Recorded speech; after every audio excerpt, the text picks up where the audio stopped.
Hello everyone. कैसे हैं आप लोग? उम्मीद करते हैं कि आप सब लोग बढ़िया होंगे। ठीक है, आज हम जो डिस्कशन करने वाले हैं वो पीरियोडिक क्लासिफिकेशन है। ठीक है, और हम डीपीपी नंबर 11 के बारे में क्या करेंगे, डिस्कस करेंगे। तो स्टार्ट करते हैं। देखिए, फर्स्ट क्वेश्चन क्या है कि हमें दे रखा है कि कई सारे ऑक्साइड्स दे रखे हैं। हमें कई सारे ऑक्साइड दे रखे हैं और हमसे ये पूछा गया कि हर ऑक्साइड के लिए एक कोड दे रखा गया है। और हमसे पूछा गया है कि बताइए कि कौन से ऑक्साइड के लिए आप कौन सा कोड देना पसंद करेंगे। तो आइए चेक करते हैं। देखिए, जब हम नेचर ऑफ ऑक्साइड पढ़ रहे थे तो हमने क्या देखा था कि CO, NO और N2O ये सारे कैसे होते हैं? ये सारे हमारे कैसे होते हैं? Neutral oxide. कैसे होते हैं? Neutral oxide. ना तो ये एसिडिक की तरह काम करेंगे, ना ये बेसिक की तरह काम करेंगे। तो अगर CO के लिए हमें कोड देना है तो हम कोड क्या दे सकते हैं इसके लिए? हमारा कोड होगा N। ठीक है, और बात करते हैं सेकंड बेरिलियम ऑक्साइड की, BeO की। तो हमने जनरली ये पढ़ रखा है कि जो पीरियोडिक टेबल होता है उसमें सबसे लेफ्ट वाले क्या होते हैं? Basic nature. मॉडरेट वाले क्या होते हैं? कि हमारे एम्फोटेरिक नेचर। और सबसे साइड जो नॉन मेटालिक होते हैं वो कैसे शो करते हैं? एसिडिक नेचर का। ये जनरल ट्रेंड है।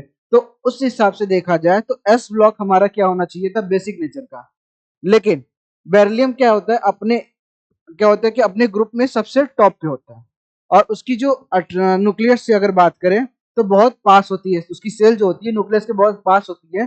जिसकी वजह से उसका एक तो साइज छोटा होना, दूसरा उस पर न्यूक्लियस के पास होने की वजह से अट्रैक्शन बहुत ज्यादा होता है। जिसकी वजह से इसमें आयनिक के साथ साथ कोवेलेंट नेचर भी क्या करता है? डोमिनेट करती है। मीन्स अगर हम मान ले आयनिक नेचर 100 रहता, ठीक, कोवेलेंट कैरेक्टर नहीं होता, तो वो कंप्लीटली कैसा होता? बेसिक। बट यहाँ पे हमारा कुछ 30% 40% रैंडम ले रहे हैं।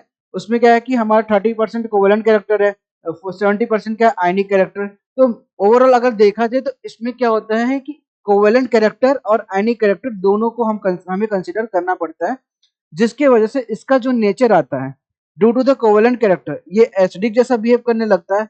और due to the ionic character ये हमें कैसा? बेसिक की तरह कंसिडर करना पड़ता है। तो ओवरऑल जो हमारा बेरिलियम ऑक्साइड होता है वो कैसा रिप्रेजेंट करता है अपने आप को?